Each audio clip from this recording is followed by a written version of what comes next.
ताबिरिबा मदि मिदेंग ताबिरिबा सिंगो हानबा मक्तदा अकोंग सानबा थोकसोमना इकाई खुमनजबगा लोइनना तारामना ओक्चरी चैनल असिना पुमन मक्कीदा मक्ता थौरांग तौदुना पुजरकलिबा फिल्म असिगी ममिंग स्पेशल 26 फिल्म असी 2013 गी फेब्रुआरी 8 ता रिलीज तौखिबा थ्रिलर ड्रामा हाइरिबा कैटेगरी असिगी मनुंग चनबा अदुगुमलबा फिल्म अमनी फिल्म असिना फंकिबा रेटिंग सिंग IMDb दा 10 गी मनुंगदा 8 रोटन टोमेटोस तना 89% अदुगा गूगल यूजर सिंगना 91% गी लाइक तौबा अदुगुमलबा फिल्म ने फिल्म असिगी स्टोरी राइटर अमदी डायरेक्टर ना नीरज पांडे फिल्म असिन नंबदा चंकिबा सेंफमना 390 मिलियन अदुगा फिल्म असिन तानकिबा बॉक्स ऑफिस कलेक्शन गी अपुनब सेंफमना 1.26 बिलियन ने मरुओइने फिल्म असिदा सक्तम लांगलिबा सिंग खरदंग पल्लबदा असाबा CBI ऑफिसर अजय AK वार्डन गी सक्तमदा अक्षय कुमार CBI ऑफिसर वासिंग गी सक्तमदा मनोज बाजपाई प्रमोद कुमार PK शर्मा की सक्तम दना अनुपम खेर सब इंस्पेक्टर रणबीर सिंह की सक्तम दा जिमी सेरगिल फिल्म की हेरोइन प्रिया चौहान की सक्तम दना काजल अग्रवाल पुमनमक पु अमुक हन्ना इकाई खुमनजरगा हौजिक फिल्म की वारी परिंगदा पुमनमक की पुकनिंग चिंगसिनजरी फिल्म की अहानबा सिनदा मरक की सिन अमना हाना उत्पा हौरई ngasi asi 1987 chahi asigi March ki tang 19 ni अयुक की पुंग 10 दगे नुमिदांग वाइरम पुंग 5 फावबदा मुंबई दा लैबा होटल सी कास्टल हारिबो होटल असिगी कॉन्फ्रेंस हॉल 1 मफम असिदा CBI स्पेशल रिक्रूटमेंट अमगिदमक इंटरव्यू पांगथोकनबा सेम सारी हारिबो रिक्रूटमेंट इंटरव्यू असि याउननबगिदमक हौजिक मफम असिदा कैंडिडेट कया लाकली हारिबो इंटरव्यू असिगी सिलेक्शन बोर्ड मेंबर ओइन फमलिबा सिना CBI ऑफिसर अजय अमदी प्रमोद कुमार PK शर्मा मखोई अनिनी हौजिक इंटरव्यू असिगिदमक लाक्लिबा कैंडिडेट मयाम असिग मनुंगदा अमा चंगलई अदुगा हाइरई हेलो सर अजयन वहंग हंगबा हौरई नंगना ब्यूरो द जॉइन तोबा पामलिबसि करिगिदमक्तनो वहंग सिदा खजिक्तंग चममनबदगी कैंडिडेट असिना अमुक हंगलई करि हाइबिबनो सर मसिदा प्रमोद कुमार PK शर्मा अमुक हंगलई इंटेलिजेंस द CBI द नंग करिगिदमक्त जॉइन तोबा पामलिबनो सर अखोगी लेबाक्सि करप्शन पिकथले सर सिस्टम खुदिमक लोइन मोनले सर करप्शन तौरिबा अखोगी येंगनबसिंग असिना अखोगी सिस्टम सिंग असि मपांगल लोइन सोंथले सर अदुना येंगनबसिंग असिगी मरासिंग असि अखोइना मरु फंग मुथतुना मांगनबा तंगाई फदे सर अमोटप तौरिबसिंग असिगी मरासिंग असि नंगना फुक्ततप लोइन ngमद्रा सर मसि अखोइ पुन्ना तौमिनगदब थबकनि सर अइना खरदि ngमगनि सर पाउखुम असि ताबदा अजय अमदि PK शर्मा असि अपेनब ओइ ममित अदु येंगनदुना इंगित तौनै असुमना हाइरिबा सिन असि लोइसिनदुना फ्लैशबैक ओइना मथंगी सिंदा वारिसिंग असिगी मरि मकोंग निंगथिना अमुक उत्पा हौरई हौजिक ओलिबा सिन असिदा 26 जनवरी इंडिया की रिपब्लिक डे की थौरम हौजिक चिंगलेमना पांगथोकले अदुगा नाकल अमदना अजय असि अमुक उतले अजय हाइरिबा मिसक असि मखोइ मियोइ मरि पुलगा CBI ऑफिसर अमदे इनकम टैक्स ऑफिसर सादुना इंडिया की तोंगान तोंगान बा मफम सिंग होंग होंगदुना युम द रेट चथबा मियोइनी मखोइना रेट चथरिबा असि नियम लाना सेन तानसिनबा इनकम ग चानदना मरन मथुम लेपसिनबा सेनजा थुमजा तौबा मरु ओइना पॉलिटिशियन सिंग बिजनेसमैन सिंग युमदा रेट चथदुना मखोइगी ब्लैक मनी सिंग खोंगुटपा मियोइनी रिपब्लिक डे की थौरम पांगथोकनिङै 26 जनवरी नुमित असिमक्तदा मिनिस्टर अमगी युमदा रेट चथनबगिदमक थौरांग पुंब लोइरदुना हौजिक अजेना पुलिस स्टेशनदा कॉल तौरक्तुना हाय नंग लोइनना जूनियर नुपा कांस्टेबल मरिगा नुपी कांस्टेबल अमगा लोइनरगा लाओ सर रेट छि मफुम कदाइदा चथगदबो ओइरबनो सर हौजिक फावबदी कदाइदा रेट चथगदबनो हाइबदो आई खंद्रे मिस्टर शर्मा खक्तनी हौजिक खंगसे मिनिट 15 फावबगी मनुंगदा अखोइ CBI की टीम गना कोइ पुलिस की टीम अदुगा सब्दर जंगदुकनसे असुमना हाइरगा फोन असि थमख्रबा मतुंगदा PK शर्मा की मनाक्त चंगलै अदुगा अजेना हाय सर अखोइ सि याम थेंगे सर करिगिनो सरना साउदुन लैबिरिदे ngasiगी रेट सि सरना लिट तौबा पाम्बिब्रा ngasi रेट चटकदौरिबा मफम से मिनिस्टर की युमदनी हाइबदुदा खरक कीबा पोकलिब्रा वाफम सिदा PK शर्मा खुमलै इरैबाक्तगी मिनिस्टर ने हेन मरु ओइदे इरैबाक ने हेन मरु ओइ पुलिस कॉल तौख्रबा पाउ हाइख्रबा हाइख्रे सब्दर जंगदु उनसि हाइख्रे SI दी कनानो SI रणबीर सिंह ने वाफम असि हाइनरगा चटननबा सेम साइ असोमदसु SI रणबीर न लुचिंगबा नुपी अमा याउना कांस्टेबल मंगागा लोइनना चटनबा थोकलै सोमदसु PK शर्मा न लुचिंगबा CBI की टीम असिसु थोकलै अदुगा हौजिक हाइनखिबा मफमदुदा थेंगनबगिदमक टीम अनिमक गाड़ी तोंगदुना लंबीदा लाई हौजिक हाइनखिबा मफम सब्दरजंग मफम असिमक्तदा पुलिस की टीम अदुगा CBI की टीम अदुगा उनरे अजेनो रेट चटनबगिदमक कोर्ट की अयाब मतुंगिना ministry of home affairs government of India न पिरकपनी हाइबा असाबा चे अदु SI रणबीर द पीदुना येंगहले SI रणबीर ना चे अदु येंगदुना हाइरे सर मसिदी minister gi yum dani ne red chatha dori besidi mane minister gi yum dani chase asumna haiduna minister adu gi yum tamna gari adu thorei haujik minister gi yum yauraduna gari adu khame aduga minister adu gi manakta changlaktuna PK Sharma identity card utuna minister adu dairei minister aikoi CBI gi team ne yum sida thiba humba chathana bagi damak aikoi lakpane masida minister adu gi PA aduna hairei noi CBI orga kaido ga habano noi na CBI orasu yum sida na koina karisu to bungam loi wafam ase haiduna inthokna na ba yamna mukna changsilei mahakna changsilak paduda PK Sharma minister gi PA adu khupak na thabada minister adu gi manakta tui aduga China aduga loinana minister aduda PA aduna hai sir makoi se CBI oirmale sir gi yum si red chathakrani sir masida minister adu pakana hogane matang sida PK Sharma ajeda hare ajay sir imung da changlaga hongna bato fani sir asumna haiduna imung da changke aduga PK Sharma SI Ranbir da amuk haire Ranbir sir yum sidagi kanagum amana akan aring singlak labadi makoi da khut thabada ningjing mangjing na gano fani sir asumna hujik CBI amadi police ki team adu imung da changlaktuna atopada pau fi khidana naba telephone wire sing kaktali aduga yumdugi missing adu ka amada hoijinduna thamlaga nakoi kanamata mapanda tholakpu yaroi asumna haiduna thonglon sile aduga hujik ajedu ka amada changlai ka aduda minister adugi nupina machada asa athakara induna lerame aje changlakpaduda nupiduna hairei nang kanaro kaiduna nang changlaido CBI na hujik nangi yum sida red chatharibane masida nupidu pakhatna upu mamangda chenchinduna thatlaga sidadi karisu leite haina hairei upugi so yamna thuna piro sodu mangkre aingonda leitre ai aingonda phagi tawuno yamna thuna sodu aingonda sino masida nupiduna atopa kada leiba magi nupa minister aduda lai singsda wa amata ngangdana tumina leiba karigino haiduna koilau lawi mangonda wa haibana karimta kanaroi so yam thuna sinaro matang sida PK Sharma changlaklaga hairei kaidore sir nupi sino upugi so piro uyadre nupi duna amuk hairei sodu aina leitre haraga kadai dagi pidoino aibo PK Sharma hairei so si thugayo fani sir asumna haiduna upugi so adu thugaiduna yamlaba paisa sing adu loktorakpaduda nupi du leiba yadre magi nupada koilau lauduna wangangi masida PK Sharma police nupi du kausile aduga nupi asi fajinduna thamnana bahaibadagi nupi du fajinduna thame aduga amuk ajena isorgi sakam latuna thamleba mafamduda potchai singdu loktoktuna thibada yamlaba paisa lotuna thamlambadu thengnake aduga atopa ka singdana lakminariba atopa singduna thiba leptre lairik mayam ama paisinduna leiriba rek adudasu lairik singdu loktoktuna yamlaba paisa sing lotuna thamlambadu thengnake masida sunatana imungi mafam khudingda leiba potchai sing saithoktuna yamna kupna thiri mafam khudingda yamlaba paisa sing phangba lepte masidagi hendoktuna yumdugi ka singda selling haduna thamlamba paisa sing adusu selling adu chaina thindatuna yamlabu paisa sing phangki masigi matungda minister adugi yumdugi sumangda fina kuptuna thamliba kar aduda yamlaba paisa lotuna lei haibasi pau phangbadagi kar adu hangduktuna koithi thibada kar adugi sit makada lotuna thamlamba paisa sing adusu thengnaki minister adugi yum adudagi phangba yamlaba paisa sing adu pek tokselba matungda che amanamduna PK Sharma minister aduda sign taunanaba che adu p maduda minister aduna PK Sharma da lona haire sir a minute amata swaida kitang chathok piro sir PK Sharma du sukhara chathoi aduga minister aduna hai sir aigi PSC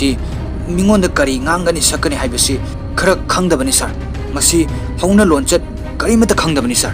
lakliba officer sing si kamaina wari sagani haibagi loksing karimata leitabani masi pura angawbani sir adu sir aina sarda haijagadoi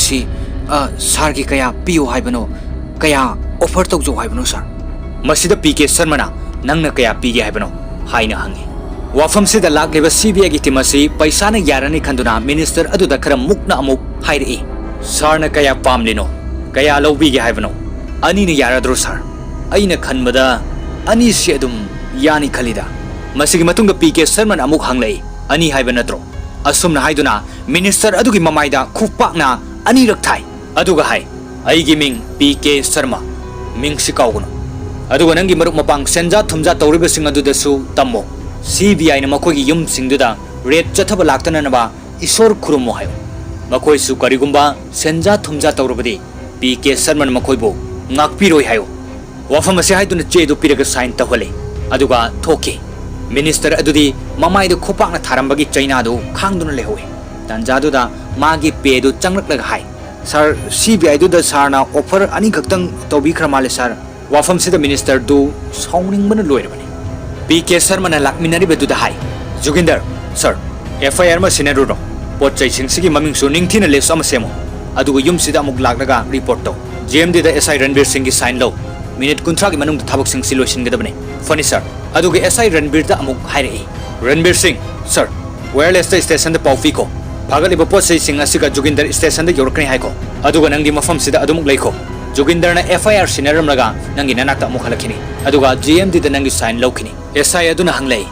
sir GMD hai sibu karino sir masigi red asina nangi ahanbra mani sir masigi red sikam da we kari fawe yam nungai sir sir gi khongloi amu oi fangse ahan boina aina sir gi puksel seng ba power do uwa fangi sir ai khoi khuding mak sir gum puksel seng na thabak torabadi soidan chakut kani sir Ranbir Singh matam pumbada ningsing gadabane aseng ba achuma power adudi thamoi dagi tholak kadabane hoi sir aduga ajeda amuk onsinduna hai ajay chalo gari start to okay sir masidagi gari adu start tawduna CBI gi team adu chatki CBI na haramagi matungina SI Ranbir gi police team adudi minister adugi yum aduda adumak lehoi hojik CBI gi team ase makhoi gi leifam yoruktuna dress hongdoi koi napsin badu sulau thoktuna tongan chatnaduna magi yumda hanakhina na ba thorang tawduna tongan ba magi yumda flight tongduna train tongduna hanakhi SI Ranbir di mafam aduda adumuk lehori SI aduna station da pau fauna bada makhoi asi asaba CBI ni haibe sikhanglaki madudagi minister adugi manakta changsinduna haibada minister adu angpa oiki masigi matungda uleba sinasi 1987 gi January 28 ni CBI gi team aduda yauriba Joginder na pause makal suna lauduna makoina CBI saduna red chathabagi pau adu yaubra haiduna yengi aduga Mumbai da Ajay da call tawi Ajay na khumlai pause da kari pau yauge Hindi English Punjabi pause loini yenge karimatu yaudi fare adudi luhongpum da punna thengnarasi masi haiduna call adu thamki aduga amuk Chandigarh da PK Sharma da call adu Ajay na tawi phone adu paikatuna PK Sharma na hai pau yorakpra yaude luhongbagi silangbadi kamdori loirabra ai isanopi gi luhongbagi silangbada gyan amata tadre turoi ngaroi nare nang karam kanda lakhe haibano irai numitta lakani ai itomta ngaidana gyan tadre khara thun lao hojik kari award apa yaurige kari pamlige import quality gi cigarette carton taret nipan muk yauro luhongba lakpa gas singdi oinanaba kaina gi oinanaba fajaba gari ama Philips VPR ama grinder ama number 9 gi bata khongup tuga manam yam nungsiba perfume amaga kaurnu ko ado magi gari di pamli bro gari na kamdauwa gari di yare aina sida book tokre nangi flight ki matam do aingon khangalo ai nang lo balak na ba gari tharke pot chai singdu yambani na fare adudi numitu do oina unarasi asum na haina duna call adu thame Ajay na leiriba building mathak adugi mayok nabada Priya gi yum lei Priya ga makhoi ani wadi ngangna dana yamna nungsina yengnari background da su yamna nungsiba isai amakak yamna nungsina ingna sakle Priya gi mapa thoklak padagi Priya thabuk tobu saduna laiki Ajay su yengsina da saduna nakan da laithoktuna laiki mathangi senda ACP amana luchingba SI Ranbir amadi nupi police adu yauna minister adugi yum da lai aduga ACP aduna minister adu da hai sir Sasinab CBI gi team amana red chatharam badugi matangda complaint amata tobu pamidabra sir investigation tawnana bagi minister aduna ACP sab aigi leijaba singdu hana loina mangran loikre hojik masigi pausi press ta leak ohenba ai pamde nangna tawbu ngamba leirabadi to sir FIR yaudana aikoina karimata tawbu ngamloi sir officer siga makoi ani si nangna suspend tobu yai numittu da makoi ani na huran basing adu da mating pangsin bani minister sir aina haijarisi atai nate FIR yaudana aikoina thabak amata tawbu ngamloi sir ACP karigino nangna asuk yamna gyan tadrise ai se miyamgi mihut oina leibani asaba CBI makoi mari lagraga aibo apangba sirammi haibasi mayam sina khangkrabadi aigi political career asi umloi loiredana adunane aina official oina complaint amata tawdribase nang gyan taw ACP aduna SI adu dai Ranbir Singh sir ikai dro ha ai khoina leirisi huran bada mating pangna na ba lut tawda mating pangna bro minister na report amata tawraktre adubo Departmental inquiry amadi tawrani aduna inquiry loidri fawbadi nang amadi Shanti ꯈꯨꯗꯛꯁꯤꯗꯒꯤ suspend ꯇꯧꯔꯦ ꯋꯥꯐꯝꯁꯤꯗ minister ꯑꯃꯗꯤ ꯃꯥꯒꯤ ꯄꯤ ꯑꯦ ꯑꯗꯨ ꯍꯔꯥꯎꯔꯝꯃꯤ ꯑꯗꯨꯒ ꯄꯨꯂꯤꯁꯀꯤ team ꯑꯗꯨ ꯆꯠꯈꯤ ꯃꯊꯪꯒꯤ ꯁꯤꯟꯗꯅ ꯄꯤ ꯀꯦ ꯁꯔꯃꯒꯤ ꯃꯆꯥꯅꯨꯄꯤ ꯂꯨꯍꯣꯡꯕ ꯌꯥꯎꯅꯅꯕꯒꯤ ꯄꯤ ꯀꯦ ꯁꯔꯃꯅ ꯂꯩꯔꯛꯎ ꯍꯥꯏꯈꯤꯕ ꯄꯣꯠꯁꯤꯡꯗꯨ ꯄꯨꯔꯒ ꯆꯥꯟꯗꯤꯒꯔ ꯏꯌꯥꯔꯄꯣꯔꯠꯇ ꯍꯧꯖꯤꯛ ꯑꯖꯦ ꯊꯨꯡꯂꯔꯦ ꯑꯖꯦꯕꯨ ꯑꯣꯛꯄ ꯃꯤ ꯃꯌꯥꯝ ꯑꯃ ꯗꯣꯟ ꯊꯤꯟꯗꯨꯅ ꯍꯔꯥꯎꯅ ꯂꯥꯛꯏ ꯄꯤ ꯀꯦ ꯁꯔꯃꯒꯤ ꯌꯨꯝ ꯌꯧꯔꯕꯗ ꯄꯤ ꯀꯦ ꯁꯔꯃꯅ ꯑꯖꯦꯕꯨ ꯍꯔꯥꯎ ꯇꯔꯥꯝꯅ ꯑꯣꯏ CBI ꯁꯥꯕꯗ ꯌꯥꯎꯃꯤꯟꯅꯕ ꯃꯈꯣꯏꯒꯤ ꯇꯤꯝ ꯑꯦꯛꯕꯥꯜ ꯑꯃꯗꯤ ꯖꯨꯒꯤꯟꯗꯔꯁꯨ ꯄꯨꯟꯅ ꯊꯦꯡꯅꯔꯦ ꯑꯗꯨꯒ ꯄꯤ ꯀꯦ ꯁꯔꯃꯅ ꯃꯥꯒꯤ ꯏꯃꯨꯡꯒꯤ ꯃꯤꯑꯣꯏꯁꯤꯡꯗꯨ ꯑꯖꯦꯗ ꯃꯁꯛ ꯇꯥꯛꯏ ꯑꯗꯨꯒ ꯑꯉꯥꯡꯁꯤꯡ ꯑꯗꯨꯗꯁꯨ ꯃꯈꯣꯏ ꯑꯍꯨꯝꯕꯨ ꯃꯁꯛ ꯈꯪꯍꯜꯂꯤ ꯑꯁꯨꯝꯅ ꯍꯔꯥꯎ ꯇꯌꯥꯝꯅ ꯏꯁꯩ ꯁꯛꯇꯨꯅ ꯂꯨꯍꯣꯡꯕꯒꯤ ꯊꯧꯔꯝ ꯑꯗꯨ ꯄꯥꯡꯊꯣꯛꯈꯤ ꯂꯨꯍꯣꯡꯕꯒꯤ ꯊꯧꯔꯝ ꯑꯗꯨ ꯂꯣꯏꯔꯕꯗ ꯄꯤ ꯀꯦ ꯁꯔꯃꯅ ꯑꯖꯦꯕꯨ ꯆꯥꯟꯗꯤꯒꯔ ꯏꯌꯥꯔꯄꯣꯔꯠꯇ ꯊꯤꯟꯕ ꯊꯣꯛꯂꯛꯏ ꯑꯗꯨꯒ ꯃꯈꯣꯏ ꯑꯅꯤ ꯆꯥ ꯊꯛꯇꯨꯅ ꯋꯥꯔꯤ ꯁꯥꯅꯔꯤ ꯄꯤ ꯀꯦ ꯁꯔꯃꯅ ꯍꯥꯏ ꯑꯩꯈꯣꯏꯅ ꯊꯕꯛ ꯇꯧꯕꯗ ꯈꯔ ꯐꯖꯅ ꯆꯥꯎꯅ ꯈꯟꯁꯤ ꯑꯉꯥꯡꯁꯤꯡꯁꯨ ꯂꯣꯏꯅ ꯆꯥꯎꯔꯛꯑꯕꯅꯤꯅ ꯍꯥꯟꯅꯒ ꯃꯥꯟꯅꯗ꯭ꯔꯦ ꯍꯧꯖꯤꯛ ꯈꯔ ꯀꯤꯕ ꯐꯥꯎꯔꯛꯑꯦ ꯉꯔꯥꯡ ꯑꯍꯤꯡꯒꯤ ꯃꯪꯗ ꯑꯩ ꯖꯦꯜꯗ ꯂꯩꯔꯝꯃꯤ ꯑꯗꯨꯒ ꯂꯨꯍꯣꯡꯈꯤꯕ ꯏꯆꯥꯅꯨꯄꯤꯗꯨꯒꯤ ꯅꯨꯄꯥꯗꯨꯅ ꯑꯩꯕꯨ ꯖꯦꯜꯗ ꯎꯅꯕ ꯂꯥꯛꯑꯝꯃꯤ ꯑꯗꯨꯒ ꯅꯪꯒꯁꯨ ꯑꯩ ꯎꯅꯕ ꯐꯪꯂꯝꯗꯦ ꯑꯖꯦꯅ ꯑꯃꯨꯛ ꯍꯥꯏꯔꯛꯏ ꯅꯪꯅ ꯐꯖꯅ ꯈꯟꯗꯕꯅꯅꯦ ꯑꯩꯅ ꯅꯪꯒꯤꯗꯃꯛꯇ ꯇꯁꯦꯡꯅ ꯂꯦꯞꯀꯅꯤ ꯑꯗꯨꯒ ꯄꯤ ꯀꯦ ꯁꯔꯃꯅ ꯃꯊꯪꯗꯤ ꯀꯔꯝꯕ ꯃꯐꯝꯗꯅꯣ ꯑꯩꯈꯣꯏꯅ ꯊꯕꯛ ꯇꯧꯗꯣꯏꯁꯦ ꯀꯣꯜꯀꯇꯥꯗꯅꯤ ꯀꯣꯜꯀꯇꯥꯒꯤ ꯀꯔꯝꯕ ꯃꯐꯝꯗ ꯕꯨꯔꯥ ꯕꯖꯥꯔꯗꯅꯤ ꯀꯔꯝꯕ ꯃꯇꯝꯗꯅꯣ ꯇꯧꯗꯣꯏꯁꯤꯗꯤ ꯆꯌꯣꯜ ꯑꯃ ꯂꯩꯔꯒ ꯆꯠꯂꯁꯤ ꯃꯐꯝꯗꯨꯕꯨ ꯆꯥꯎꯕ꯭ꯔꯣ ꯄꯤꯛꯄ꯭ꯔꯣ ꯄꯤꯛꯏ खर चाउन खल्लो हायरगा अचौब थबक तौरबदी मी मसिंग यामना चंगी मी हेना चंगप हाइबसी पैसा हेना चंगलकनी असुमना हाइनरगा अजेना पी के शर्मा हाई से सिलोफ सलो सिदा फ्लाइट टिकट का पैसा का पुन यावरबनी नंग ने जोगिंदर ने एकबाल ने मफमदुद पुन थेंगनरसी आई चलगे सेक्शन चलो असुमना हाइनदुना अजे चटकी मसिगी मतुंग द सिन्नसी दिल्ली दा उडले तसेंग CBI ऑफिसर वसिमना मागी मचाबु स्कूल चटनबगी थेंदोरई स्कूल बस तोंगंदुना मचाबु चदन खरब मतुंगदा युमदा चंगलकपदा मागी नुपीना फोन लाई हाइदुना पी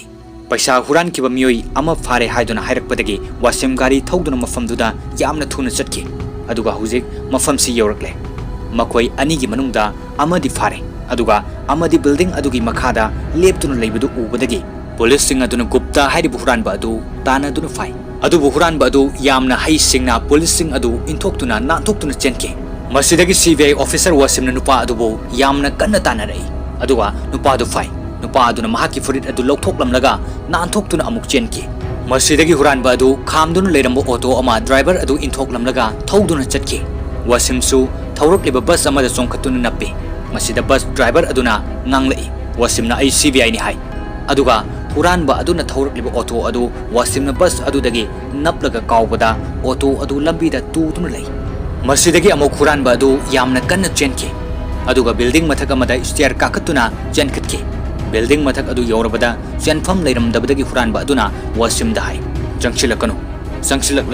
ai makhada chongthagani असुमना हाइदुन लई मसिदा वासिमना खुपाकना थाबदा नुपा अदु मखादा खामदुन लैब कार अमगी मथक्ता तासिनकी मथंगी सिंदा प्रिया महाकना ओजा ओरिबा स्कूल अदुदा स्कूल लाई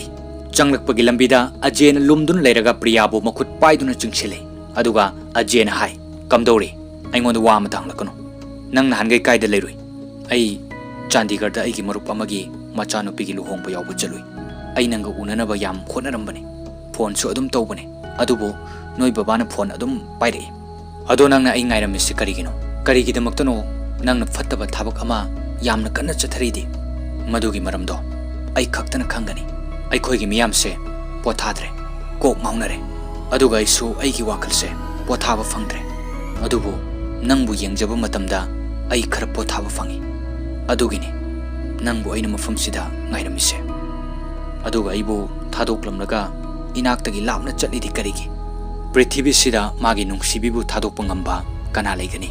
tangai fadana ai चटकिबनी असुमना यामना पुकनिंग नुंगसिना वारी सानरबा मतुंग सिन्नसी चेंज तौकी अदुगा CBI ऑफिसर वसिमना हौजिक माकी सीनियर ऑफिसर अमकी मनाक्ता लाई अदुगा वारी सानरी सीनियर ऑफिसर अदुना हाई 26 जनवरी नुमित्ता थोकिबा केस अदुगी मरमदा नंग तारबा नत्रा होय ताजरे सर मखोय मरीना CBI ऑफिसर सादुनु रेट चथरमबदो सर अदुबु सर मरम सिंगसि निंगथिना खांगदोकनाबगिदमक मिनिस्टर दुना हुजुक फावा केस अमता सबमिट तौरक्ते सर मसे हायरबा मतुंग ग्राउंड फ्लोर द डॉक्यूमेंट खर थीदुन लेरिबा SI रणबीर द खुद थिंदुना senior officer aduna hai ada leiriba nupasi yemu masi SI ni numittuda red chathaba duda mahakna mating pangbani investigation asisu mahakna hujik pangthoklibani yengu se sida haukiba chahi ani muksida asigumba case 16 ni pangthokibagi record fanglise asigumba case sing asigi asinguma singdu kanamatana khangde sasinaba CBI income tax aduga ACB team na red chatharambagi case singse aduga victim sing aduna su official oina report amata torte jinda khara ngangnaba sonaba natana anyway asigumba fataba thawak singsi ai khoina thingadabani masigumba si sum chatharakpa taragadi taseng leiriba ai khoigi CBI gi mingchat soidana thelakani chedu yenglaga wasimna amuk hairei sir masidi India gi state ayamba loina sureni sir makoina asigumba thawak chathare isidi makoina ayamba target toribasi businessmen aduga politician singni aduga victim sing aduna su official oina report amata toruktribasi black money yawbanani masigi case asi athuba matamda loishingani haibasi aina nangonda thajaba thamai funny sir ai hona jage asumna hairaba matung wasimdu ground floor da kumduna SI Ranbir gi manakta sangsili aduga Ranbir da hai Mr. Ranbir makoina nangbu apang bhajana siramene numittu gi thokdoktu karamna thokibano haibado aingonda exact hairo SI Ranbir na wari liba horai sir numittu 26 January ni ai station da duty tokduna leibni sir phone ama lakbadagi phone do aina paikhatpada CBI dagi ni call tawreise ngasi mafam amada red chathagadabani aduga SI amana luchingba nupi yauna constable manga ga loinena minute 15 gi manungda sabdarjang da thengsi harki sir adugi matungda sabdarjang da ikoi thengnaraba matungda red adu chathaduna yamlaba paisa singdu puduna chatkibani sir Ranbir Singh kanagumba amana ama hekta hairakpada kanano karino yengdana nangna hekta yawba wasim sir aigi asoiba ma laikre aina mafam sida lagdisi ai sir gi mating darkar leire sir sir na ingonda mating pangbirabadi case si aikoina yam tenba matamda loisinba ngamgani sir ai itomtana pangthokpa taragadi matam yamna changani sir adubo ai masigi case asi loisindri phawbadi pothaduna tumina leithoi sir nangna kari pamlibano haibasini aina taba pamlibase wafam si hairaga wasimna mahaki junior staff amada hai police station khudingmakta mating pangsilaga makoiga manana chatmino pani sir aduga Ranbir police ta leibe record khudingmak nangna check togadabani maramdi nang khaktana makoibu masak khangkiba ukibani pani sir asumna hairaga SI Ranbir amadi CBI officer wasim makoi ani minister adugi yumda lai aduga Ranbir na minister aduda hai sir lai si wasim khan kawi sir CBI ni CBI falakpaduda minister adu pakhatna hairai kari amukasu sir masidi asengma CBI ni asumna hainaraba matung thokiba thogdok adugi maramda wari sanaki masigi matung ulibasina Kolkata gi Bura Bazar da red ama chathanabagi damak aje mafum asida amuk lakle haina kiba matung ina Bura Bazar da BK Sharma su lakle mathang makogi tim Joginder Ekbal Bura Bazar tamna lakle haujik makoi mari asi pun thengnaraba matungda Bura Bazar gi Agarwal Traders hariba mafam amada red chatnabagi damak makoi mari khongsan bahore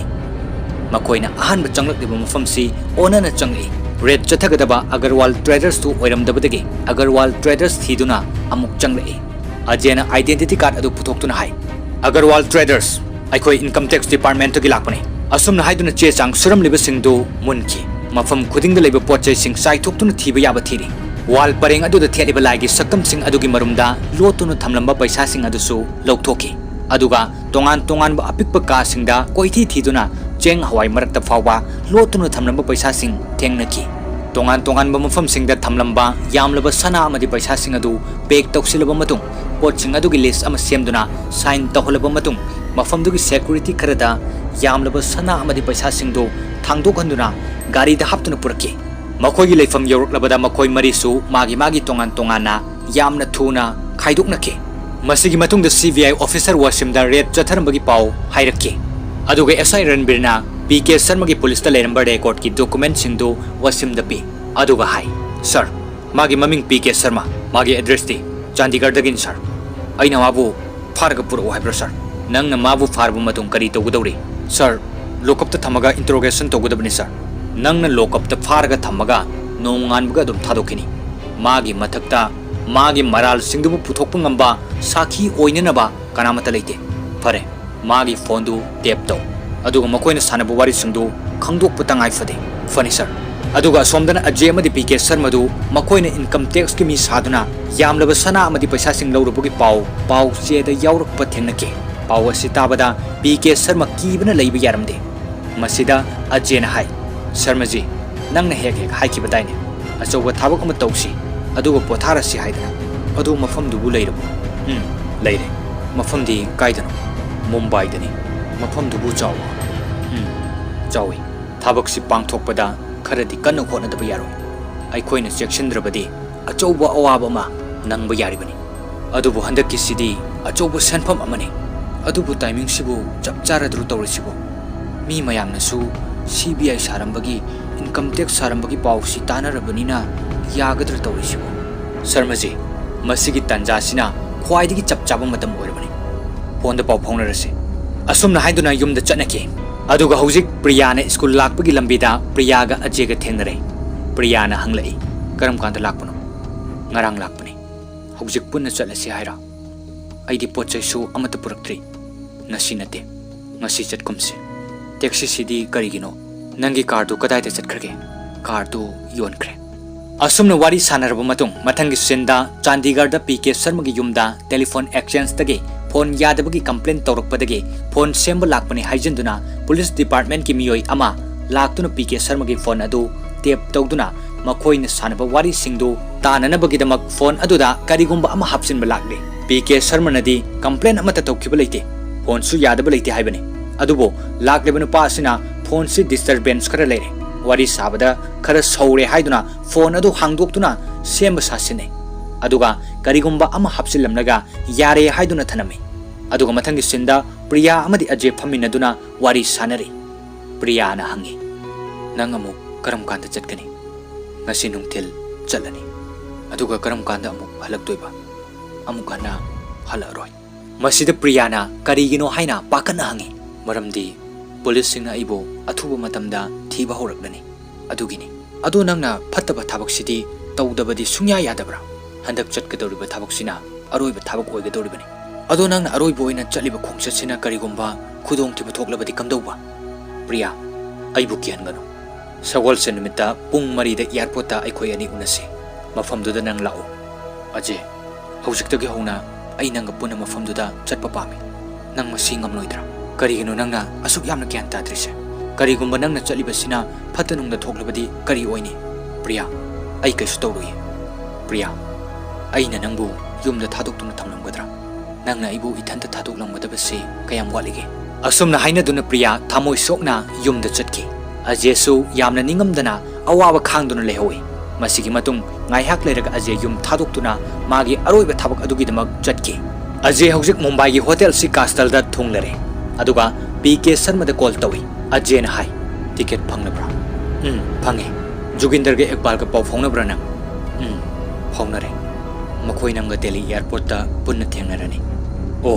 fare adudi ado kari tawrage nangi khonjel se yam waba male kaishu tawdida khara chokthaba adunani hojikti nang chokthaba yadriko masigi aroiba thabak se hek loibaga gyan tana pothara dabane ekhoi fare adudi hayeng airport ta thengnarasi good night asumna phone adu thamki ngasai makai Ajay amadi PK Sharma na wari sanabagi khonjel asi phone tapping tawduna intelligence ki timna taribani PK Sharma da Mumbai gi hotel si castle ge room number 1453 dagi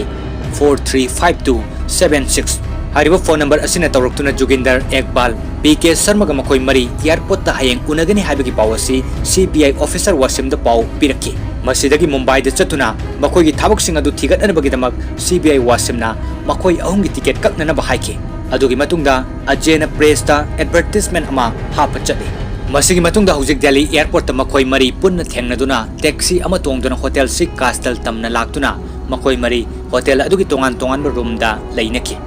makoi na hotel si castle gi yorokpa phawda ngasai dagi CBI wasimna Mumbai gi CBI team ama thadoktuna kupna sena halibani aduga CBI officer wasim maki junior staff amadi SI Ranbir makoi ahumsu Mumbai da hojik thonglare aduga CBI wasimna hana mangjongna na thadokiba miyoi sing adudagi makoi marigi paw hangduna hojik wari sanare Mumbai gi CBI team aduna wasim da hai sir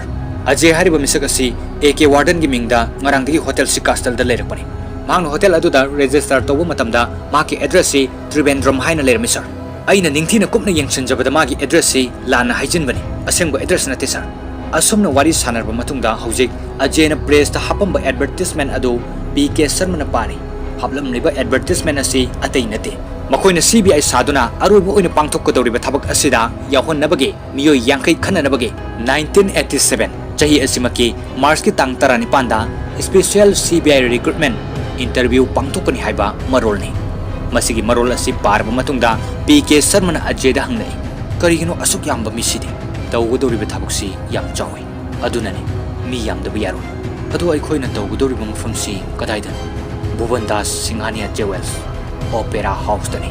ꯑꯖꯦꯒꯤ ꯇꯤꯝꯅ interview ꯑꯃ ꯇꯧꯒꯅꯤ ꯍꯥꯏꯕ ꯄꯥꯎꯁꯤ ꯇꯥꯕꯗꯒꯤ ꯄꯥꯎ ꯄꯤꯊꯣꯛ ꯄꯤꯁꯤꯟ ꯇꯧꯅꯅꯕꯒꯤꯗꯃꯛ CBI ꯋꯥꯁꯤꯝꯅ ꯃꯍꯥꯛꯀꯤ ꯃꯤ 10ꯗꯒꯤ 12 ꯐꯥꯎꯕ interview ꯑꯗꯨꯗ ꯌꯥꯎꯍꯟꯅꯅꯕꯒꯤꯗꯃꯛ ꯊꯧꯔꯥꯡ ꯇꯧꯔꯝꯃꯤ ꯑꯗꯨꯒ ꯃꯈꯣꯏꯁꯨ ꯍꯣꯇꯦꯜ ꯑꯗꯨꯗ ꯃꯅꯥꯛ ꯅꯛꯅ ꯂꯩꯅꯅꯕꯁꯨ ꯊꯧꯔꯥꯡ ꯇꯧꯗꯨꯅ ꯋꯥꯐꯝ ꯀꯌꯥꯁꯨ ꯈꯟꯅꯔꯤ ꯅꯣꯡꯉꯥꯟꯕꯒꯤ ꯇꯣꯉꯥꯟꯕ ꯄꯥꯎꯆꯦꯁꯤꯡꯗ CBI recruitmentꯒꯤ ꯏꯟꯇꯔꯚ꯭ꯌꯨ ꯇꯧꯒꯅꯤ ꯍꯥꯏꯕꯒꯤ ꯄꯥꯎ ꯑꯁꯤ ꯃꯐꯝ ꯈꯨꯗꯤꯡ ꯁꯤꯟꯕ ꯊꯨꯡꯈꯤ ꯃꯁꯤꯗꯒꯤ ꯇꯣꯉꯥꯟꯕ ꯃꯐꯝ ꯀꯌꯥꯗꯒꯤ ꯀꯦꯟꯗꯤꯗꯦꯠ ꯀꯌꯥ ꯏꯟꯇꯔꯚ꯭ꯌꯨ ꯌꯥꯎꯅꯅꯕꯒꯤꯗꯃꯛ ꯍꯧꯖꯤꯛ ꯂꯥꯛꯂꯤ CBI ꯋꯥꯁꯤꯝꯅ ꯃꯍꯥꯛꯀꯤ ꯃꯤꯁꯤꯡꯁꯨ ꯏꯟꯇꯔꯚ꯭ꯌꯨ ꯑꯗꯨ ꯆꯠꯅꯅꯕꯒꯤ ꯄꯥꯎꯇꯥꯛ ꯄꯤꯔꯗꯨꯅ ꯆꯠꯍꯟꯈꯤ ꯑꯗꯨꯒ ꯁꯣꯝꯗꯁꯨ ꯑꯖꯦꯒꯤ ꯇꯤꯝ ꯑꯗꯨ ꯏꯟꯇꯔꯚ꯭ꯌꯨ ꯑꯁꯤꯒꯤꯗꯃꯛ ꯊꯧꯔꯥꯡ ꯄꯨꯝꯕ ꯁꯦꯝ ꯁꯥꯕ ꯂꯣꯏꯔꯗꯨꯅ ꯂꯩ इंटरव्यू की सीन असी फिल्म असिगी अहोबदसु मयामना मतेक अमा उब फंगबिखरबनी ngasi asi 1987 chahi asigi march ki tang 19 CBI special recruitment amagi damak ayuk ki pung 10 dagi numidang wairam pung 5 fawbada interview pangthoknabagi pungja adu chap chana yoردuna hotel C Castle haribo hotel asigi conference hall 1 da interview asigi damak candidate sing lakpa honari interview asigi ahanba candidate changba horai ahanba changba candidate asi sangsin baga leiramliba chair adu da famtharubadagi ajena nangoda kanana famu haiki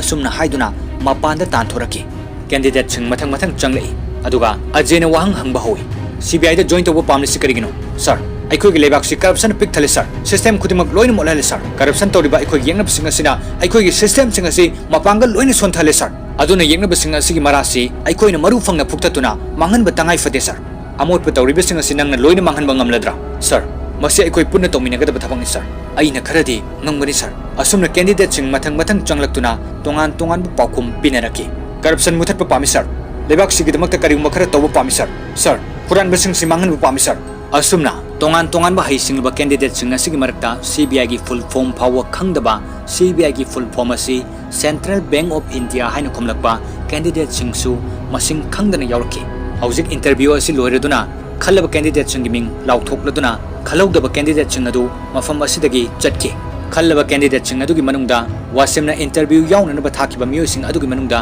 miyoi ani khanba yaure haiduna phone tawduna paw hairei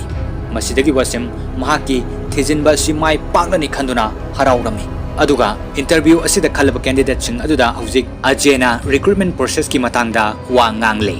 aigi ming AK Warden nakoi sing si special 26 ni yamne smart oiba intelligent amamam oigadabane adubo aikoi gi recruitment asigi selection process asi hauzik loitri samtena kakaga formal dress ta hayeng pung 12 dena koi khuding mafam sida report tawgudabani aigi right ta leiriba Mr Roy amadi aigi left ta leiriba Mr Suklana na koi da hayeng class logani aduga hariba class adu pung ani chatharaga loisingani adugi matungda lunch matungda selection asigi final exam practical yauna pangthokani practical de aikoi gi CBI team ga loinana mafam amada rate ama chatkani chatka doriba rate asida nakoi gi performance tu gi matung ina nakoi na thabak khudingmak handle tawba ngamgadra ngamloidra haibadu aikoi na verify tawgani hayeng gi rate asi sathaba loirba matungda mafam sida amuk hana report tawgadabani aduga nakoi gi appointment letter sinagani aikoi na thabak khudingmak thamoi sengna changsingadabani CBI haibagi wahan thokte nangi khudong chadaba kya thengnarabasu narai bak bunungsiyo haibani nangi narai bak ki damakta hingu aduga narai bak ki damakta su sibang ngamgadabani asumna hairba matungda candidate sing adu magi yumda hanaki CBI officer wasimna interview yauna na bathakiba khallaba makhoi ani duna wasim gi manakta laktuna hayeng pung 12 da report tawraga class tawgani aduga lunch matung da red chathagani habagi policy tamki wasimna su section na chatuna report tawna na bahiraki aduga somdana ajena hayeng aroibu oina chatkadori red asi loibaga priya ga airport thengnaduna mafam amada punna chatkhinana bagi damak ajena posta priya gi flight ticket thakiba adu priya na fangnamai Matangi sinda Ajay gi team adu interview khallaba makoi special 26 adugi identity card semle court ki ayabu matungina Ministry of Home Affairs Government of India gi ayabu loinena red adu sathaba mananaba madugi che adu su namduna sem saba pumul loirba matungda makoi mari magi roomda changnaki ngai hak leraga PK Sharma gi roomda CBI wasing team adu thong thilaki PK Sharma su wakal yam nungaina isai ngangduna thong adu hangdokpada wasimna nongmaina nami aduga hujik room adu da changlaktuna nongmai adu table da thamduna wasimna PK Sharma da wa hangli Mr. Sharma kamdori PK Sharma di kibana thak niktuna lei aikoi CBI dagini asengba CBI ni sasinaba nate Mr. Sharma nang si lut wala olene ha natabro aina nangonda wahang khara hangani aduga nangonda option ani legani ahanbada aikoina nangonda hangbada khangde haiduna nangna karimata haidoktrabade nangonda thokhaningtaba thokdok tholkani awaba soidana tagani aduga ani subu option dana nang aikoida fajana cooperation piu adu oirabade masigi option sina nangonda awaba chaina amata piroi fare adudi aigi ahanba wahangda nakoi sasinaba CBI gi timna hayeng red chatkadoribasi mafam kadaidano sir Bubanda Singania Jewels dani sir pung kaya dano chatkadoribase pung ahum dani sir oh special 26 makoi sina karino tawgadoribase sir hayengi mafam se khar chawi aduna mi khara hiena changani khanbagi ni sir aduga hayengi plan sina karino hayeng ayukta aikoina makoida training pigani sir kari training haiba haidi sir makoina kari tawgani kamaina tawgani haibagi thabak singdugi matangda aikoina akupadu khangangadabani sir adugi matungda aikoigi chatnanaba bus adu aikoigi hotel da pung ani makhaida yorakani sir aduga aikoi puna bus tu da chalaga mafam du da red chathagadabani sir aikoina minute kunthra gi manungda crore ani mukti lut tawnaba plan tawi sir Ajay hariba mi si kamdobano magi background si karino sir masi CBI da join tawba pamba mi sakamani sir CBI exam gi written di mahak pass tawki adubu interview di khalaki de sir thabak khandaba du da mahak thamoi sokna nungai ki de sir oh adudagi asaba CBI gi team ama sembane ba hojik fawbadana koina rate kaya di sathakre sir hayeng chatkadori basiga paraga rate yankhai mukti sugadoi sir kari nakhoi miyoi mari khakna asuk yamba mafam marang khangdaba thabak singsi pangthokpa Mr. Sharma nang asok apan yaudun leiba pamra natraga makhoi ga loina na thabak se dum chathagi haibra aina hairasini nangi chahi matang duda jail haibasi yamna nungaiba mafam amanate sir aigi angang sing yam pi sir oh nang madu thabak se tawdringi da hana karimata khalogdabra Mr. Sharma ai khoida hujik matam leite yam thun hairo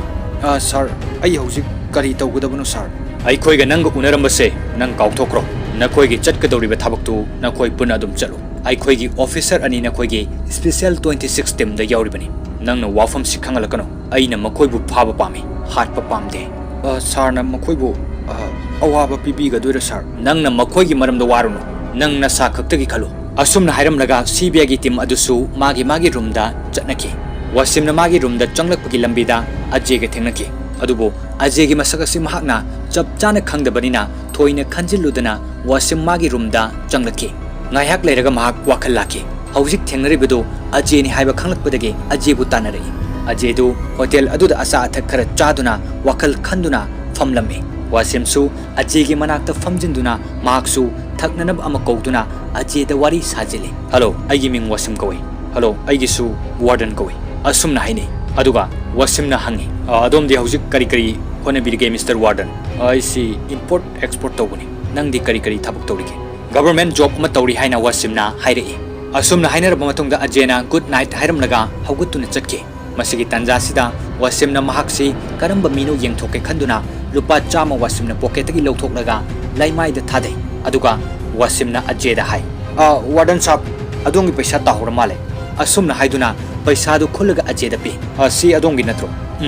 mani aigini thank you asumna hairam laga paisa du lawduna Ajay chatke masigi matawsida wasim ngaktuna lehoi karamba mino khanduna mathangi nongan bagi senda hairakhiba matung ena special 26 asi sam koi tena kaktatuna formal dress ka loinana report tawba laki मखोई कुन तरुकी identity card अदु येंथोकले अदुगा मखोई training class अदु लोयरदुना हौजिक lunch की दमक मखोई हौगतनरकी पीके शर्मादी वासिम लाकलंबदगी महाक वाखल खर नुंगाइतना कीना लैबदुदा अजेना कैदौरगे हंगी मसिदा पीके शर्माना कैसु तौदे अइना handle तौबा ngमोइदौरी अइसु अहल ओसिले मसिदा अजेना मसिना रोइबनी नुंगाइथो वाखल वागनु मसिगी rate से अइना lit तौबनी नंगा मखोई कुंतर को लोइनेना बस चलो अदुगा आइगा लोइनेना जुगिंदर एकपाल अखोई अहम अतोप गाड़ी मत लाके असुमना हाय अदुगा सोमदना CBI ऑफिसर वसिमना बुबंदा सिंगानिया जेवेल्सता पाउ तंब लागले वसिम खान CBI दगिनी नंगी दुकान से दंगसी पुंग अहुम ताबदा सासिनब CBI मखोई कुंथ्राना लुट तव लाकने नंगी दुकान से नतबा अतोप मफम दि लैब्रा लै सर आइगी वर्कशॉप अमा लै सर मफम सिदगी कयम लापे सर मफम सिदगी मिनिट कुनमुकी लंबी ओइगनी सर फरे नंगी दुकान सिदा लैरिबा असेंग सना सिंग असि नंगी वर्कशॉप अदुदि स्टॉक तौदुना थमनन बतौसी अदुगा असेंग सना नतब सिंग अदुना बहुत सेलेग मफम सिदा थमनन बतौसी यामना थुना पुंखाय अमगी मनुंगदा ngasiगी ओइना दुकान असिदा पब्लिक अमता चंगनगनो अदुगा अखोइगी ऑफिसर सिंगना कस्टमर सादुना दुकान सिदा सेनदुना लेगनी सर पाउसी खंगलगा करिगिदमक्ता मखोइबो फाद्रिबनो सर मखोइना क्राइम तौरंबगी एविडेंस असि फंगदना अखोइना मखोइबो चैराक पीबा ngamde adunani asumna haiduna red lakadoriba dukan adugi sana sing adu yamna thuna dukan adugi workshop amada thaidoktuna thamki aduga bubanda singania jewel sariba dukan adugi site ta leiba building ani dage sniper ani ne target tawduna makhoi lakpa ngaiduna leiri aduga wasimsu dukan asigi machi amada pause pasinaduna leiri marak sida asomdana hujik ajega airport ta thengnasi haina kiba matung ina airport ta thengnana bugidamak priya mayum thadoktuna lakpa haukrabani हौजिक पुंग अनि मखाई चप चाना तारे पीके शर्माना लुचिंगदुना special 26 अदुगा बस तोंगदुना चटपा होरे यामना कुपना सेनदुना मखोइना लाक्लिबा बस असिगी number असि MRT 2431 हाइदुना वासिमदा पाउ Peaky मसिगी मतुंगदा दुकान अदुगी स्टाफ सिंगदा वासिमना हौजिक मखोइ गाड़ी थोरकपा होरे सेक्शन लेयो मिनिट कुंथागी मनुंगदा मखोइ सोइदना योरकलनी कनागुमना बाथरूम दा करीदा चंगिंगबा लेरबसु याम थुना चंगोरो अइना मपानदगी सिग्नल पिरकनी अइना सिग्नल पिरक्ट्रि फावबदी कनामता मफम सिदगी लेंगनो असुमना हाइदुना CCTV कैमरा सिंग अदु निंगथिने ऑन तौदुना सेक्शन न थौरांग तौदुना ले असोमदसु पीके शर्माना लुचिंगबा स्पेशल 26 न तोंगबा बस अदु चटखरबा मतुंगदा हौजिक अजय जोगिंदर अमदि एकबालसु पुलिस का लोइनना गाड़ी थौदुना लाकबा होरे रेड चथगदौरिबा मफम अदु यौद्रिंगै लंबीगी मफम अमदा पीके शर्मा कुमथाउरगा स्पेशल 26 अदु बस अदुदा सिंघानिया जेवल्स तमना चदनकी अदुगा पीके शर्मादी SI रणबीर सिंह लोइनना पुलिस की गाड़ी अदुदा चटकी SI रणबीर सु रेड चथब अदुदा याउननबगिदमक गाड़ी मनुंगदा पुलिस की यूनिफॉर्म होंगदोखले अदुगा गाड़ी अदु थौदुना लाकपना अजेना तोंगलक्लिबा गाड़ी दुगा पुन्ना थेंगनदुना लंबीदा हुजिक लाकले SI रणबीर से मखोइगा पुन्ना थबक तौमिनरिबनिना पाउ खुदिंगमक फंगबदगे बुबंदा सिंगाने जेवेल्सता चत्रे मखोइगी सना थैदोकपम वर्कशॉप अदुदा ओइना रेड अदु चंगसिले सिक्युरिटी ना चंगदनबा थले मसिदा अजेना सिक्युरिटी अदु खुपाकना थाबदा स्टियर अदुदा ओंथदुना ताके मसिदगी हौजिक अजेगी टीम असि वर्कशॉप असिगी मनुंगदा चंगसिलै अदुगा महाकना आइडेंटिटी कार्ड उतुना CBI गी रेड लाकपने थबक खुदिमक लेपो हाइदुना वर्कशॉप अदुदा थबक सुरंबा सिंग अदु थबक लेफले मफमदुदा लैरंबा टेलीफोन वायर खुदिमक कक्थले अदुगा मफम अदुदा सना सिंग अदु यामना कन्ना थिरि असोमदना रेड लाकनी हाइदुना बुवंदा सिंगाने जेवल्सता वासिमगी टीम ngaiduna लेरी स्पेशल 26 अदुसु बस मनुंगदा फमदुना बुवंदा सिंगाने जेवल्स की दुकान ममांगदा बस अदु खामदुना ngairi वर्कशॉप ता चंगदुना रेड चथबगी पावसी स्पेशल 26 अदुदा खंगहलमदे अदुगा रेड चथरिबा वर्कशॉप असिदना हौजिक कोइथि थिबदगी मखोइना हाना पेक तौदुना थैदोक्तुना थमलमनबा सना सिंगदु थेंगनदुना लैरंबा खुदिंगमक अदु पुरकलगा गाड़ीदा हपसिनके अदुगा हौजिक मखोइगी तोंगानबा मफम अमदा यामलबा सना सिंग अदु पुदुना लाकले अदुगा पोटसिंग अदु SI रणबीरदा सिनरमलगा पीके शर्मादा यामथुना अमुक उनसि हारमलगा मफम अदु थादोक्तुना अजे चटके अदुगा हौजिक कक्थलंबा टेलीफोन वायर सिंग अदु समजिंदुना वर्कशॉप अदुदगे बुबंदा सिंगानिया जेवेल्सता फोन तौरक्तुना वर्कशॉप ता रेड चथदुना सना खुदिंग पुखरे हाबगी पावसी हाइरके पावसी ताबदा CBI ऑफिसर वसिम अंगक पोइकी हौखिबा SI रणबीर की थौदोकसिंग मथंग मथंग निंगसिंगलकी पुमनमक्सी SI रणबीर न पाव पीबदगी ओइगनी मार्क्सु लुट तौबगी थबक असिदा यावरे हाबसी खंगलकी SI रणबीर न मखोइबो अपंग सिरमले हाइदुना साउनिंगबा अमग लोइनना यामना कन्न नोक्तुना माकी जूनियर ऑफिसर अदुदा हंगी सोलंकी अखोइगी टीम से हौजिक मफम सिदा कयानो लेरिसे सोलंकी न हाय सर ꯑꯩꯅ ꯊꯤꯕꯗ ꯁꯥꯔꯒ ꯑꯩꯒ ꯊꯥꯔꯒ SI ꯔꯟꯕꯤꯔꯒ ꯌꯥꯎꯔꯒ ꯄꯨꯟꯅ ꯑꯩꯈꯣꯏ 23ꯅꯤ ꯁꯥꯔ ꯃꯁꯤꯗ ꯋꯥꯁꯤꯝꯅ ꯅꯣꯛꯇꯨꯅ ꯍꯥꯏꯔꯛꯏ ꯁꯣꯂꯪꯀꯤ ꯔꯟꯕꯤꯔ ꯄꯨꯂꯤꯁ ꯑꯣꯐꯤꯁꯔ ꯅꯠꯇꯦ ꯃꯍꯥꯛ ꯑꯖꯦꯒꯤ ꯃꯤꯅꯤ ꯃꯍꯥꯛꯅ ꯄꯨꯂꯤꯁ ꯑꯣꯐꯤꯁꯔ ꯁꯥꯗꯨꯅ ꯑꯩꯈꯣꯏꯒꯤ CBI ꯑꯣꯐꯤꯁꯇ ꯂꯥꯛꯄꯅꯤ ꯑꯩꯈꯣꯏꯅ ꯃꯥꯕꯨ ꯊꯥꯖꯔꯨꯕꯅꯤ ꯀꯣꯟꯁꯇꯦꯕꯜ ꯅꯨꯄꯤ ꯁꯥꯟꯇꯤꯁꯨ ꯃꯈꯣꯏ ꯈꯨꯗꯤꯡꯃꯛ ꯁꯥꯁꯤꯟꯅꯕ ꯉꯥꯛꯇꯅꯤ ꯁꯣꯂꯪꯀꯤ ꯑꯩꯈꯣꯏꯒꯤ ꯇꯤꯝꯗ ꯍꯧꯖꯤꯛ ꯃꯐꯝꯁꯤꯗ ꯂꯩꯔꯤꯁꯤ ꯃꯤ 13 ꯈꯛꯇꯅꯤ ꯑꯩꯈꯣꯏꯅꯤ ꯁ꯭ꯄꯦꯁꯤꯌꯦꯜ 26 ꯍꯥꯏꯕꯗꯣ ꯑꯁꯨꯝꯅ ꯋꯥꯔꯤ ꯁꯥꯟꯅꯔꯕ ꯃꯇꯨꯡ ꯃꯊꯪꯒꯤ ꯁꯤꯟꯗ ꯄ꯭ꯔꯤꯌꯥ ꯑꯦꯌꯔꯄꯣꯔꯠꯇ ꯌꯧꯔꯛꯇꯨꯅ ꯑꯖꯦꯕꯨ ꯉꯥꯏꯗꯨꯅ ꯂꯩꯔꯤ ꯍꯥꯏꯅꯈꯤꯕ ꯄꯨꯡꯁꯤꯡ ꯑꯗꯨ ꯌꯧꯔꯛꯇꯨꯅ ꯊꯦꯡꯖꯤꯜꯂꯛꯂꯕꯗ ꯄ꯭ꯔꯤꯌꯥꯅ ꯑꯖꯦ ꯂꯥꯛꯂꯔꯣꯏ ꯈꯟꯗꯨꯅ ꯌꯥꯝꯅ ꯊꯋꯥꯏ ꯋꯥꯅ ꯂꯩꯔꯤꯉꯩꯗ ꯑꯖꯦ ꯑꯦꯌꯔꯄꯣꯔꯠꯇ ꯈꯪꯍꯧꯗꯅ ꯌꯧꯔꯛꯇꯨꯅ ꯃꯈꯣꯏ ꯑꯅꯤ ꯊꯦꯡꯅꯈꯤ ꯑꯖꯦꯕꯨ ꯎꯅꯕ ꯃꯤꯀꯨꯞꯇ ꯄ꯭ꯔꯤꯌꯥ ꯍꯔꯥꯎꯕꯒꯤ ꯄꯤꯒ ꯂꯣꯏꯅꯅ ꯅꯨꯡꯉꯥꯏꯕꯒꯤ ꯉꯝꯈꯩ ꯂꯩꯔꯝꯗꯦ ꯑꯁꯨꯝꯅ ꯃꯈꯣꯏ ꯑꯅꯤ ꯐ꯭ꯂꯥꯏꯠ ꯇꯣꯡꯗꯨꯅ ꯃꯐꯝ ꯑꯃꯗ ꯄꯨꯟꯅ ꯆꯠꯃꯤꯟꯅꯈꯤ ꯑꯗꯨꯒ ꯁꯤꯟ ꯑꯁꯤ ꯑꯃꯨꯛ ꯆꯌꯣꯜ ꯈꯔꯒꯤ ꯃꯇꯨꯡꯗ ꯗꯦꯜꯂꯤꯗ ꯋꯥꯁꯤꯝꯅ ꯃꯆꯥꯕꯨ ꯁ꯭ꯀꯨꯜ ꯆꯠꯅꯅꯕꯒꯤ ꯊꯣꯡꯒꯥꯜꯗ ꯊꯤꯟꯗꯣꯔꯛꯄꯒꯤ ꯎꯠꯂꯤ ꯑꯉꯥꯡꯗꯨ ꯁ꯭ꯀꯨꯜ ꯕꯁ ꯑꯗꯨꯗ ꯇꯣꯡꯍꯟꯗꯨꯅ ꯆꯠꯍꯟꯈ꯭ꯔꯕ ꯃꯇꯨꯡꯗ ꯋꯥꯁꯤꯝ ꯌꯨꯝꯗ ꯆꯪꯂꯛꯏ ꯃꯇꯥꯡꯁꯤꯗ ꯄꯣꯁꯠꯃꯦꯟ ꯑꯃ ꯂꯥꯛꯇꯨꯅ ꯃꯅꯤ ꯑꯣꯔꯗꯔ ꯑꯃ ꯊꯥꯔꯛꯏ ꯍꯥꯏꯗꯨꯅ ꯋꯥꯁꯤꯝꯗ ꯆꯤꯊꯤ ꯑꯃꯒ ꯂꯨꯄꯥ 100ꯒ ꯄꯤꯔꯝꯃꯤ ꯆꯤꯊꯤ ꯑꯗꯨ ꯍꯥꯡꯗꯣꯛꯇꯨꯅ ꯄꯥꯏ ꯋꯥꯁꯤꯝ ꯁꯥꯕ ꯑꯩꯅ ꯄꯔꯁꯅꯦꯜ ꯑꯣꯏꯅ ꯎꯅꯗꯨꯅ ꯄꯩꯁꯥꯁꯤ ꯈꯨꯠꯁꯤꯟꯅꯕ ꯄꯥꯝꯕꯅꯤ ꯑꯗꯨꯕꯨ ꯑꯩꯒꯤ ꯎꯄꯥꯏ ꯂꯩꯈꯤꯗ꯭ꯔꯦ ꯇꯟꯖꯥꯗꯨ ꯐꯪꯈꯤꯗ꯭ꯔꯦ ꯑꯗꯣꯝꯒꯤ ꯍꯨꯃꯥꯡ ꯃꯃꯜꯅ ꯋꯥꯅ ꯇꯥꯟꯁꯤꯟꯖꯕ ꯄꯩꯁꯥꯗꯣ ꯑꯩꯒꯤ ꯊꯕꯛ ꯑꯃꯠꯇꯗ ꯑꯩꯅ ꯁꯤꯖꯤꯟꯅꯗꯦ ꯑꯗꯣꯝꯒꯤ ꯑꯖꯦ ꯆꯤꯊꯤꯒꯤ ꯃꯔꯣꯜ ꯑꯁꯤ ꯑꯁꯨꯝꯅ ꯏꯔꯝꯃꯤ ꯑꯖꯦꯅ ꯅꯣꯡꯃ ꯍꯣꯇꯦꯜ ꯁꯤ ꯀꯥꯁꯇꯜꯗ ꯋꯥꯁꯤꯝꯒꯤ ꯂꯨꯄꯥ 100 ꯑꯗꯨ ꯃꯉꯣꯟꯗꯒꯤ ꯇꯥꯍꯧꯕꯅꯤ ꯍꯥꯏꯖꯤꯟꯗꯨꯅ ꯂꯧꯈꯤꯕ ꯄꯩꯁꯥꯗꯨꯅꯤ ngasi money order oina wasim da tharak liba paisa asi ajena paisa asi magi mafamda amuk halakpada wasim ajegi wakhalon asi kharadi khangbagum tawi masigi matungda CBI office tagi phone la I haiduna magi nupina wasim da phone adu pi phone adu paibada CBI office tagi aje amadi makogi team adugi maramda paw leire haina hairaki aduga wasimna phone adu thangthakiduna sinasi loisinki aduga mathangi sinda uliba sina Sharjah Cricket Association Stadium hariba stadium asida cricket sanabagi saktamne hariba mafam asida Priya Ajay amadi PK Sharma punna cricket sanaba asi nokna harau tayamna yengduna film asisu matang asida asumna loisinki mathangi nungariba film amada amuk mayam punna channel asida amuk hana thengnaminasi wari paring asibo hawbadigi loiba fawba mapung phana tabiriba khudingmakpu akong chanba thoksomna amukka hana ikai khumnajaraga ngasigi oinadi matang asida tension jari